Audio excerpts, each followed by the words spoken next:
नमस्कार मंडळी, एक चमचा स्वाहा चॅनलमध्ये तुम्हा सर्वांचा मनापासून खूप खूप स्वागत. चला मग मंडळी, आज एक नवीन रेसिपीसाठी सुरुवात करूया. आजची रेसिपी आहे लहान मुलांच्या टिफिनसाठी. या अगोदर सुद्धा तुमच्यासोबत शेअर केलेली आहे. आता ही दुसरी रेसिपी आहे लहान मुलांच्या टिफिनसाठी काय द्यायचं. इथं माझ्याकडे प्रत्येक भाज्या थोडेसे होते, त्यापासूनच मी बनवलेलं आहे. अगदी थोडंसं फ्लावर होतं. साधारण एक अर्धी वाटी असं असेल. फ्लावर कट करून घेतले, स्वच्छ धुवून घ्यायचं आणि एक बटाटा घेतलाय आणि छोटासा बीटरूट घेतलाय. आता हे सगळं स्वच्छ धुवून घेऊन कट करून घ्यायचं.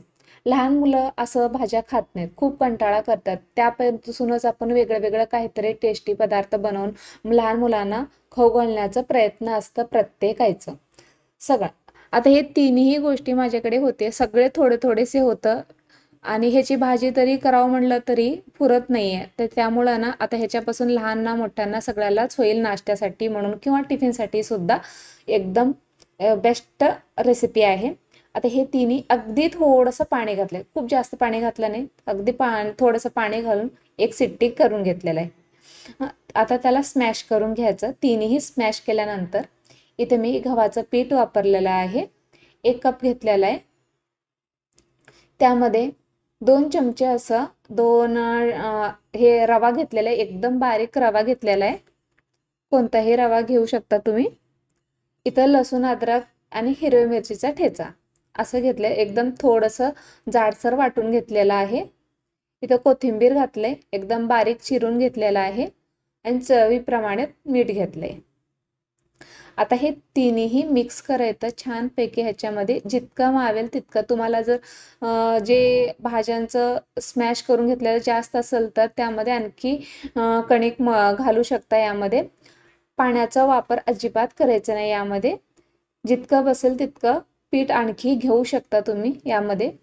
इथं तुम्ही ना थोडंसं बेसन पीठ सुद्धा वापरू शकता, त्यामुळे एकदम खुसखुशीत टेस्ट सुद्धा लागेल. इथं मी घातलं नाही, तुम्ही घालू शकता. आणखीन थोडंसं गव्हाचं पीठ घातलं मी यामध्ये. आता याला जसं आपण कणिक मळून घेतो चपातीसाठी, पोळीसाठी, त्या प्रमाणात मळून घ्यायचं.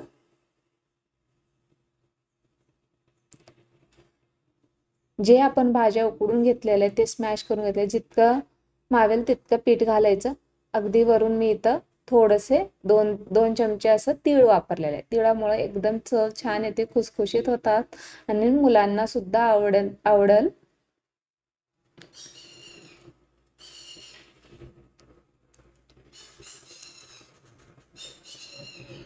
आता हे पीठ मळून घेऊन साधारण एक 5 मिनिट असं झाकून ठेवून द्यायचं. अगदी थोडंसं तेल घालायचं. एकदम माझ्या हाताने थोडंसं जास्त पडलेलं आहे. अगदी थोडंसं तेल झाकून ठेवायचं.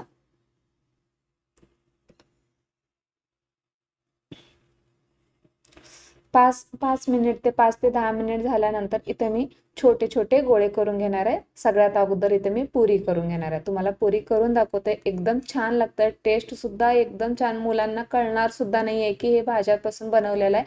एकदम कलरफुल सुद्धा झालेला आहे. बीटामुळे एकदम कलर सुद्धा छान आलाय आणि बटाट्यामुळे चव लागते आणि त्या अगोदर त्यामध्येच आणि फ्लावर सुद्धा मिक्स केलेला आहे. एकदम छोटे पुऱ्या लाटून घ्यायचे. इथे मी स्वच्छ किचन ओटा धुवून पुसून घेतलेला आहे. त्यावरती छोटेसे पुऱ्याचे गोळे करून घेऊन तसं पुरी लाटून घेतले. अशाच पद्धतीने सगळे पुऱ्या लाटून घ्यायचे. तुम्हाला जितकं हवे असेल तितके त्या प्रमाणात थोडे पुऱ्या लाटून घेऊन तळून घ्यायचे. एकदम टम्म असं फुगून आणि चवीला सुद्धा चांगलं लागेल आणि टिफिनला द्यायला म्हणाल तर एक नंबर असं रेसिपी आहे. कोणाला लहान मुलांना कसं ते तळलेले पदार्थ खूप आवडतात, त्यामुळे नाही तर मी माझ्या मुलासाठी म्हणून मी इथं पुरी तळलेला आहे.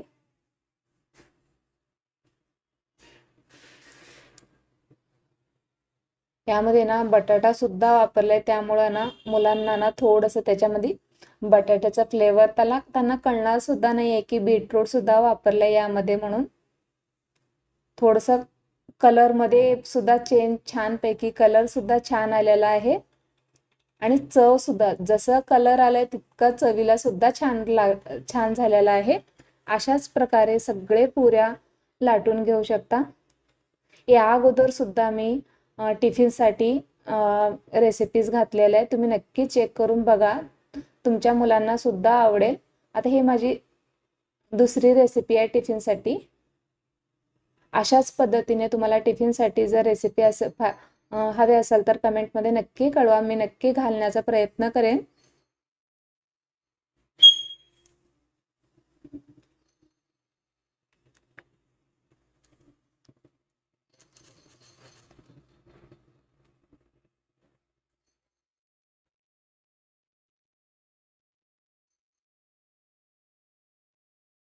सगळे पुऱ्या टम असा फुगत आहेत, एकदम छान दिसायला लागलेत आणि खायला सुद्धा एकदम खरंच खूप छान झाले होते। आता इथं मी पुऱ्या तर लाटून घेतलेल्या, पुऱ्या तळून घेतलेले होते। लहान मुलांना तळायला आवडतं म्हणून मी एकदम टिफिनसाठी तळायला। आता मोठ्यांसाठी मी इथं छोटे छोटे पराठे किंवा चपाती सुद्धा तुम्ही काय म्हणता तुम्ही तसा एक छोटासा मी ह्याला भाजून घेणार आहे। आता अगदी पहिले 2 गोळे केलेले होते, त्याला छोटे छोटे पुऱ्या लाटल्या, त्यामध्ये वरती थोडंसं तेल लावून थोडंसं पीठ घालून ह्याला दोन्ही जोडून घेऊन ह्याला आता पराठा लाटून घ्यायचं। जर तुम्हाला जर पुरी आवडत नसेल तर अशा पद्धतीने सुद्धा तुम्ही करून घेऊ शकता। एकदम मऊ लुसलुशीत असं एक नंबर असं झालेला आहे। जर तुम्हाला तेलकट आवडत नसेल तर अशा पद्धतीने चपाती किंवा पराठा असं लाटून घेऊ शकता।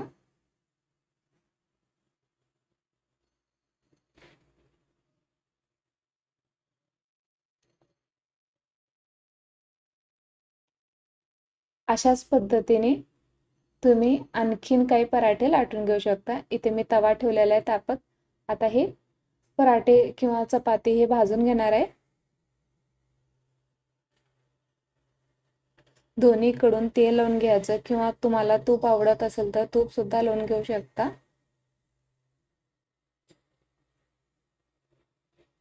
मी एकच वेळेस 4 ते 5 असं पराठे लाटून घेते, मग पटकन भाजून घेते। तुम्ही बघू शकता एकदम मऊसूत एकदम छान पैकी झालेले आहेत टिफिनसाठी, किंवा तुम्ही मुलांना हेही देऊ शकता की टिफिनसाठी पुरी नको जर म्हटलं तर ह्याला छानपैकी रोल करून तूप लावून ते वगैरे देऊ शकता, किंवा सॉस सोबत सुद्धा देऊ शकता। काही करून मुलांच्या पोटांमध्ये भाज्या वगैरे जायलाच पाहिजे म्हणून असं एक वेगळं काहीतरी करून खाऊ घालायचं। लहान असो मोठे असो प्रत्येक जणे सगळे भाज्या खाल्ले पाहिजे। चला मग तुम्हाला कसं वाटतं रेसिपी नक्की कमेंट करून नक्की सांगा।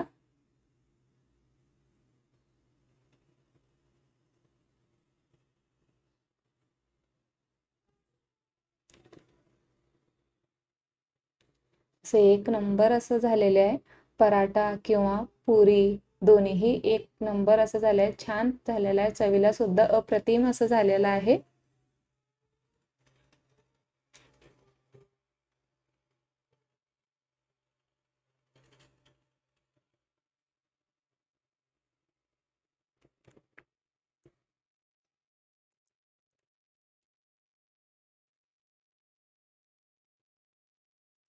बघा तुम्ही बघू शकता एकदम मऊसूत लुसलुशीत छानपैकी कलर सुद्धा किती छान दिसतंय ना, मस्त असं झालं बघा। तुम्ही बघू शकता पुरी पराठा किंवा ह्यासोबत तुम्ही दही सॉस ह्यासोबत सुद्धा खाऊ शकता, नुसतं सुद्धा रोल करून जरी खाल्लं ना एक नंबर असं लागते। चला मग कशी वाटली आजची रेसिपी कमेंटमध्ये नक्की कळवायला विसरू नका। चला मग पुन्हा भेटू पुढच्या रेसिपी सोबत, तोपर्यंत खात राहा, हसत राहा आणि बघत राहा एक चमचा स्वाद। धन्यवाद।